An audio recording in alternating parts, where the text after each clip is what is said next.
சென்னை தலைமை செயலகத்திற்கு நேரில் வந்த விஜய் தேர்தல் அதிகாரிகிட்ட மனு கொடுத்திருக்காரு.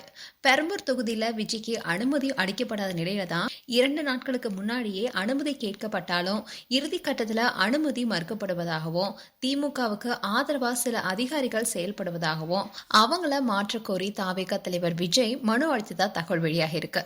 சென்னையில இன்னைக்கு பெரம்பூர் தொகுதியில் தேர்தல் பிரச்சாரத்தை விஜய் தொடங்கியிருந்தாரு.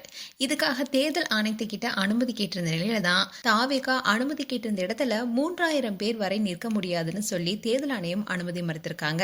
இதை தொடர்ந்து தான் விஜய் தனது பிரச்சாரத்துக்கான அனுமதி மறுக்கப்பட்டதுன்னு சொல்லி காவல் உயர் அதிகாரி மேல புகார் கொடுத்திருக்காரு.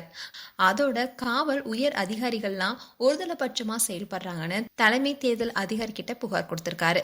அது மட்டும் இல்லாம பிரச்சாரத்துக்கு அனுமதி கேட்ட இடத்திலேயே பள்ளம் தோண்டி இடையூறு செய்ததாகவும் விஜய் புகார் கொடுத்திருக்காரு. அனுமதி கிடைக்காதனாலதான் விஜயால் பிரச்சாரம் மேற்கொள்ள முடியாத நிலை இப்ப ஏற்பட்டிருக்கு.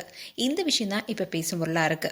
மேலும் உங்களுடைய கருத்துக்களை கமெண்ட் செக்ஷன் சொல்லுங்க. இது போன்ற வீடியோஸை பார்க்க நியூஸ் தமிழ் கிட்ஸ் சேனலை சப்ஸ்கிரைப் பண்ணுங்க. மறக்காம நோட்டிபிகேஷன் பட்டனை கிளிக் பண்ணுங்க.